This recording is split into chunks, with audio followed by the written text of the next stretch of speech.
Dr. James Carter had heard the rumors, but he never paid them any mind. St. Augustine Hospital, an aging facility in the heart of New Orleans, had been in operation for over a century, and with old buildings came ghost stories. Nurses whispered about shadows moving in the halls, patients spoke of eerie whispers at night, and some even claimed to have seen figures lurking in the abandoned West Wing, Ward 7. Ward 7 had been closed for nearly 30 years after a mysterious fire killed several patients and staff. No official cause was ever determined, and ever since, the wing had remained sealed off, its doors locked and its windows boarded up. But tonight, Dr. Carter had a reason to enter. A patient had gone missing, an elderly woman suffering from severe dementia. Security cameras showed her wandering near Ward 7, but no footage indicated her return. The hospital director had given Dr. Carter special clearance to investigate, along with nurse Evelyn Marsh, who, despite her trembling hands, had agreed to accompany him. The corridor leading to Ward 7 was eerily silent. The fluorescent lights overhead flickered sporadically, casting long, jittering shadows across the walls. As they reached the sealed double doors, Nurse Marsh hesitated. "Are you sure about this, doctor? Maybe security should." "If she's in there, we don't have time to wait," Carter interrupted, his voice firm but uneasy. He fumbled with the old key the director had given him and turned the rusted lock with a loud click. The door groaned as it swung open, revealing a long hallway shrouded in darkness. The air was thick with the scent of mildew and something else, something metallic like rust or old blood. Their footsteps echoed ominously as they stepped inside. A flickering emergency light cast a sickly glow over the peeling walls and cracked linoleum floor. Empty hospital beds, covered in dusty sheets, stood like silent sentinels along the corridor. The place was frozen in time, as if the fire had left a scar upon reality itself. A sudden thud echoed down the hall. Both Carter and Marsh froze. "Hello?" Carter called, his voice swallowed by the oppressive silence. No response. He glanced at Marsh, whose face had turned pale. Then a whisper, low and rasping, drifted through the stale air. "Help me." Marsh clutched Carter's arm, her nails digging into his skin. "Did you hear that?" she whispered, barely breathing. Carter nodded, his pulse hammering. The sound had come from a room at the end of the corridor.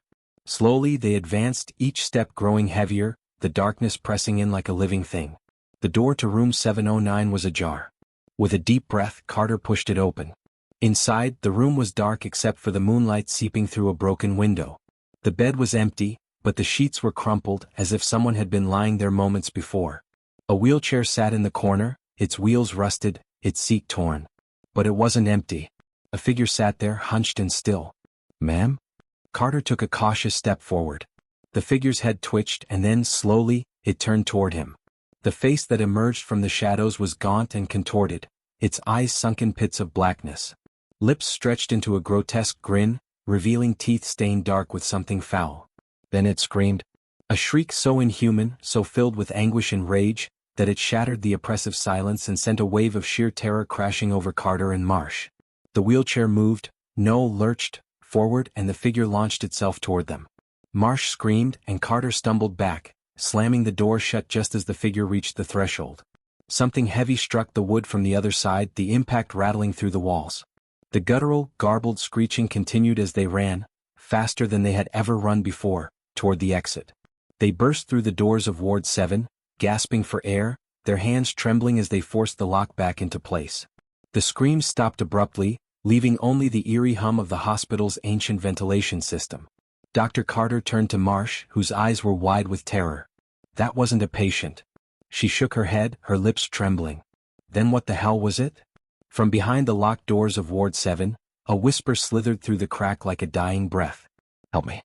Dr. Carter sat in his office, his hands still shaking as he clutched a cup of lukewarm coffee.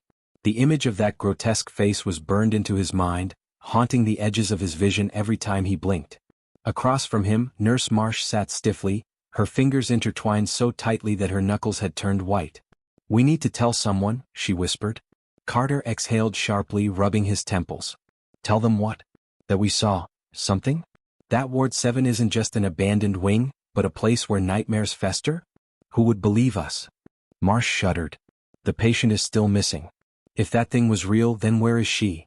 A heavy silence settled between them. Just then, a knock at the office door made them both jump. A security guard, a burly man named Andrews, stepped inside, his face pale. "Doc, you need to come with me. Now." "What is it?" Carter asked, his voice taut with unease. Andrews hesitated before speaking. "We checked the security footage again. The old woman, she never left Ward 7. But that's not the worst part." He handed Carter a tablet. The screen played a grainy black and white clip of the hospital hallway. It showed the elderly patient shuffling toward Ward 7, disappearing inside. Moments later, the footage glitched, distorting into static. Then a new figure emerged from the darkness of the ward. The thing in the wheelchair. But now it was standing. Carter's breath caught in his throat.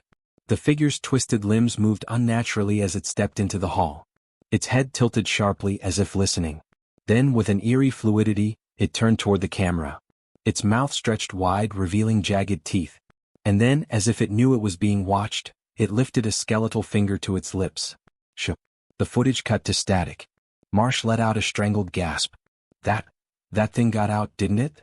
Andrews nodded grimly. "We locked Ward 7, but whatever was inside, it's not there anymore." A chill crept up Carter's spine. "Then where the hell is it?" The hospital intercom crackled suddenly, interrupting the silence. A garbled voice slithered through the speakers, its words barely discernible. But one phrase was chillingly clear. "Help me. I'm not alone." The hospital descended into chaos. The moment the lights flickered and died, the screaming began. Patients and staff alike cried out in terror as unseen horrors lurked in the suffocating darkness. Somewhere alarms blared, but no help was coming. Dr. Carter and Nurse Marsh stumbled through the dim corridors, the emergency lights barely illuminating their way. Every shadow seemed alive, twisting unnaturally against the walls. Then the intercom crackled, emitting a guttural, whispering voice. "You let it out. And now it's hungry." A chilling screech echoed through the halls, followed by the unmistakable sound of something crawling, its limbs scraping against the tile floor. Marsh gasped. "It's coming." Carter grabbed her wrist and pulled her toward the nearest patient room. They slammed the door shut just as the thing outside scuttled past.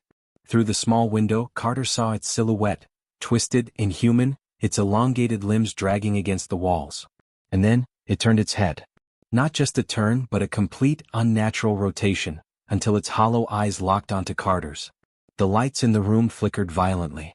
The walls began to bleed. The overhead monitor crackled, the heartbeat rhythm slowing to a deathly pace. The ceiling tiles buckled and a long, skeletal hand reached down from above. Marsh screamed as the hand wrapped around her ankle, yanking her upward. Carter lunged, grabbing her waist, pulling with all his strength. The creature above snarled, its jagged teeth dripping with black ichor. Carter grabbed a syringe from a nearby table and stabbed it deep into the hand. The thing let out an unearthly shriek and released Marsh, vanishing into the ceiling. Marsh sobbed, clutching her leg. "It's not just one. There's more." A deafening boom shook the hospital.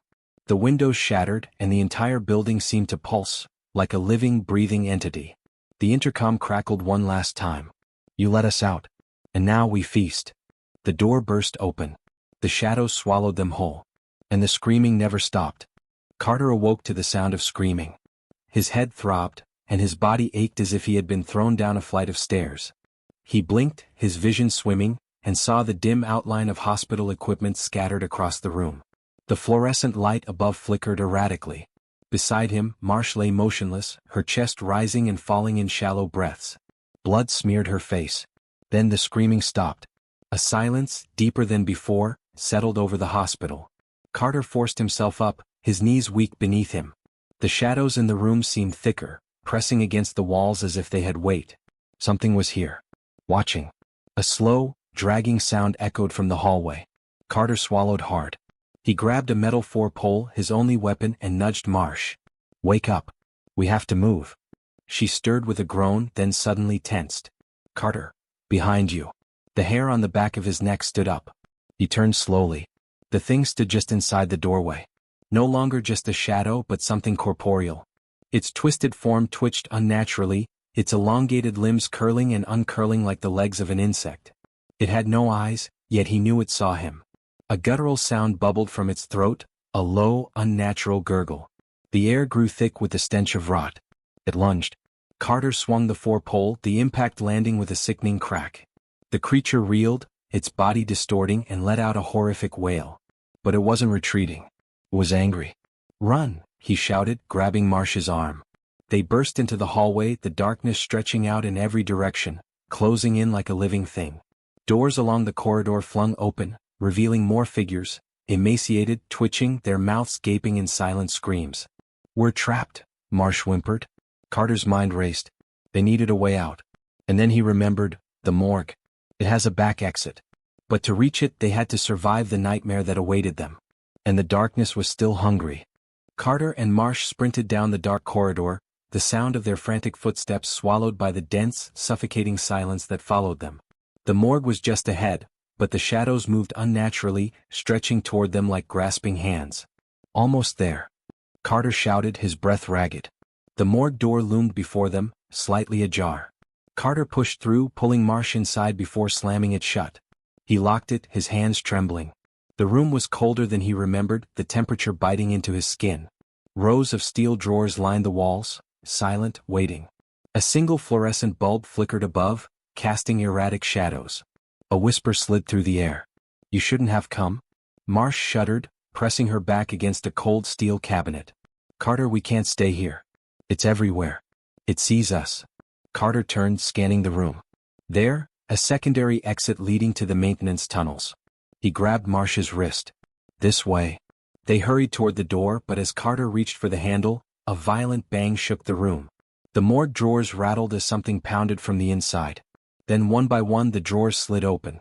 Rotting corpses, their skin blackened and peeling, jerked upright as if puppets on invisible strings.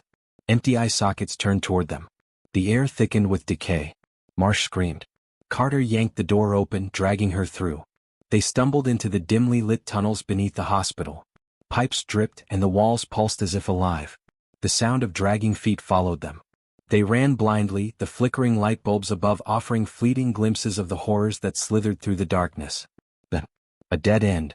Marsh collapsed to her knees. "No, no, no, no." Carter turned, gripping his forepole. "We fight." The darkness surged forward, taking shape. The entity from Ward 7 stood before them, taller, its limbs twisted into impossible angles. Its mouth gaped wide, emitting a sound that was not of this world. Carter clenched his jaw. "Come on then." The creature lunged. A sudden burst of light exploded through the tunnel. A deafening roar filled the air as the darkness recoiled, screeching in agony. The walls trembled. Carter shielded his eyes as the light swallowed everything. Then silence. Carter awoke in a hospital bed. The beeping of a heart monitor filled the room. His head ached. The scent of antiseptic filled his lungs. Marsh sat beside him, her face pale, her eyes hollow. "We made it." Carter exhaled. "The hospital, Ward 7, what happened?" Marsh shook her head. "Gone. Collapsed. They said it was structural failure, but we know the truth." Carter stared at the ceiling, the events replaying in his mind. The darkness. The whispers. The thing. A nurse entered, checking his vitals. "You're lucky. We found you both in the tunnels. Unconscious. No one knows how you got there." Carter met Marsh's gaze. They knew. No one else would believe them. The nurse smiled. "Rest up, doctor. It's over." But as she left, the lights flickered. A faint whisper slithered through the room. "Help me." Carter's blood ran cold. Maybe it was never over. This story is purely a work of fiction, a creation of imagination meant to send shivers down your spine. Or perhaps, some truths hide within the shadows.